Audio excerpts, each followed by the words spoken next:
Sourate 38. Sad. Au nom d'Allah, le tout miséricordieux, le très miséricordieux. صاد Par le Coran aux enseignements édifiants, auxquels les mécréants s'opposent fièrement. Que de peuples avons-nous anéantis avant eux, qui crièrent au secours au moment où il n'était plus temps d'échapper au châtiment. C'est étonnant que l'un des leurs soit venu les avertir. Les impies disent « C'est un sorcier habitué au mensonge. Réduira-t-il les divinités à un seul Dieu ? Voilà chose bien étrange. » Leurs chefs se retirèrent en disant « Allez, et restez fidèles à vos divinités. Tout ceci est accompli dans un but bien précis. Nous n'avons rien entendu de tel dans la dernière religion. Ce n'est là que pure invention. A-t-il été choisi parmi nous pour recevoir la révélation ? N'ayant pas encore goûté mon châtiment, il doute de l'authenticité du Coran. Dispose-t-il des faveurs de ton Seigneur, le Tout-Puissant, le Grand Donateur ? À moins qu'ils ne soient les maîtres des cieux, de la terre et de ce qui se trouve entre eux, qu'ils suivent donc les voies menant au ciel. À l'image des armées qui, avant eux, se sont liguées contre leurs messagers, ils sont voués à être écrasés. Avant eux, en effet, le peuple de Noé, les Ad et Pharaon, au pouvoir fermement établi, avaient crié au mensonge, ainsi que les Thamoud, le peuple de Lot et les adorateurs d'El-Haïka, tous unis par la même impiété. Tous sans exception ont traité les messagers d'imposteurs, méritant donc mon châtiment. Ceux-là n'attendent à leur tour qu'un seul cri, qui ne pourra être interrompu. Ils disent par moquerie, « Inflige-nous, Seigneur, notre part de châtiment, avant même le jour du jugement. » Supporte patiemment leurs paroles, en te souvenant de notre serviteur David, plein de force, de ferveur et de repentir. Nous lui avons soumis les montagnes qui, matin et soir, célébraient avec lui notre gloire et notre sainteté. De même que les oiseaux rassemblés autour de lui, tous soumis à sa volonté. Nous l'avons fait maître d'un puissant royaume, et l'avons doté de sagesse, d'éloquence et de discernement dans ses jugements. L'histoire des plaideurs qui s'étaient hissés jusqu'à son oratoire t'est-elle parvenue ? Les voyant entrer, David fut effrayé, mais bientôt rassuré par les deux hommes qui dirent « Ne crains rien, nous sommes simplement deux plaideurs. L'un de nous s'est montré injuste envers l'autre. Tranche donc en toute équité, et sans aucune partialité, le différend qui nous oppose. Indique-nous la meilleure voie à suivre. » L'un d'eux dit « Mon frère que voici possède 99 brebis, alors que je n'en ai moi-même qu'une seule, qu'il me réclame avec insistance. » David répondit « Ton frère t'a lésé en te réclamant ta brebis pour l'ajouter aux siennes. Les gens sont souvent injustes les uns envers les autres dans leurs relations, à l'exception de ceux, bien rares, qui croient et accomplissent de bonnes œuvres. » Comprenant que nous l'avions mis à l'épreuve, David se jeta face contre terre, implorant le pardon de son Seigneur et se repentant de son erreur. Nous lui avons donc accordé notre pardon et lui réservons tout près de nous la plus heureuse des retraites. David, nous avons fait de toi notre vicaire sur terre.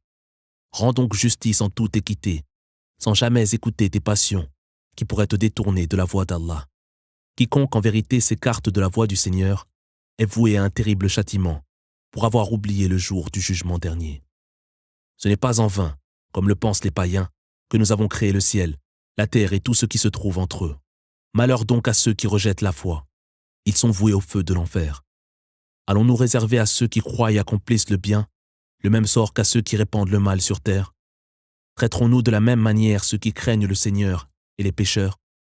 Voici un livre béni que nous t'avons révélé, afin que les hommes en méditent les enseignements et que ceux qui sont doués de raison en tirent des leçons.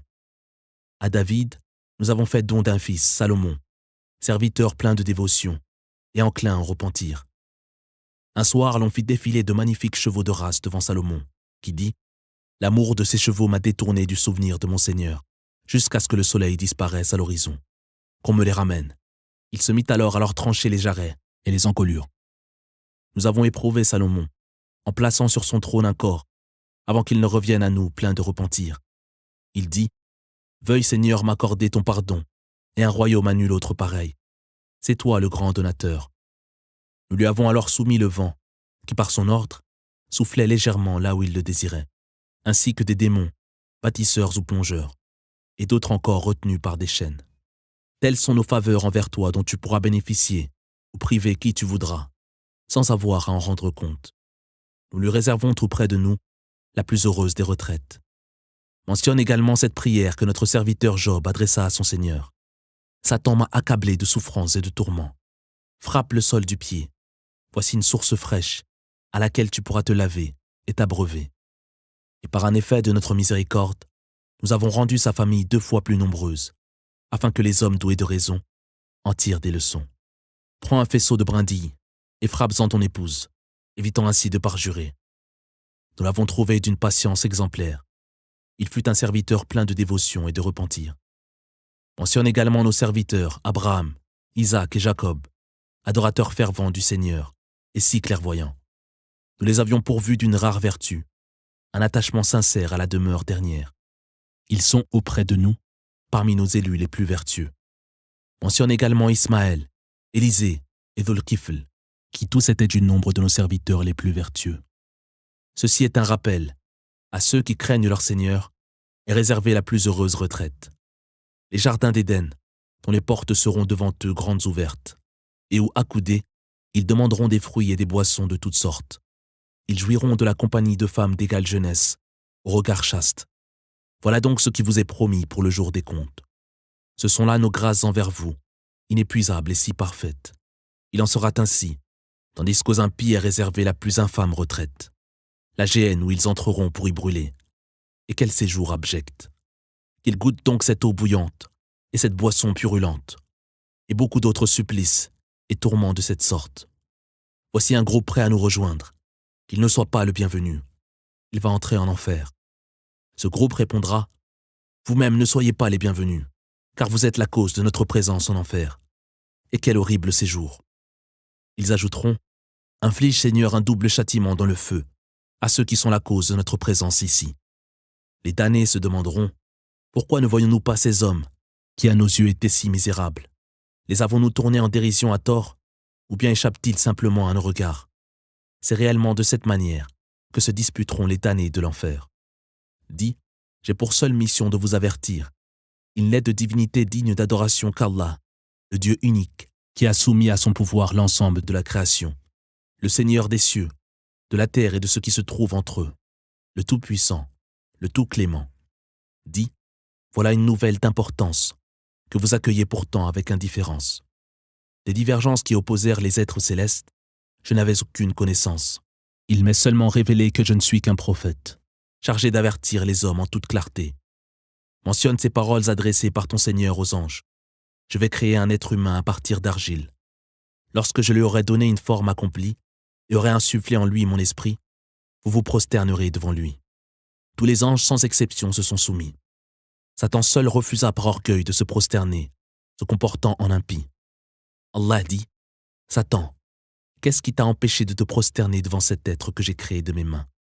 Serait-ce par orgueil, ou te crois-tu supérieur à lui? Il répondit, tu m'as créé de feu et lui d'argile, je suis donc meilleur que lui. Le Seigneur dit, sors d'ici, te voilà à jamais maudit, poursuivi par ma malédiction, jusqu'au jour de la rétribution. Il dit, accorde-moi, Seigneur, un sursis, jusqu'au jour de la résurrection. Le Seigneur répondit, tu es de ceux auxquels est accordé un sursis, jusqu'à l'avènement d'un jour bien connu. Satan jura, par ta toute-puissance, je m'emploierai à tous les égarer, à l'exception de tes fidèles serviteurs, que tu auras préservés. Le Seigneur dit, en vérité, et je ne dis que la vérité, je remplirai certainement la géhenne de toi et de tous ceux parmi les hommes qui auront suivi ta voie. Dis-leur, je ne vous réclame aucun salaire en échange, et n'ai rien inventé de ce que je vous ai transmis de la révélation, qui n'est qu'un rappel adressé à la création, dont vous aurez dans quelque temps confirmation.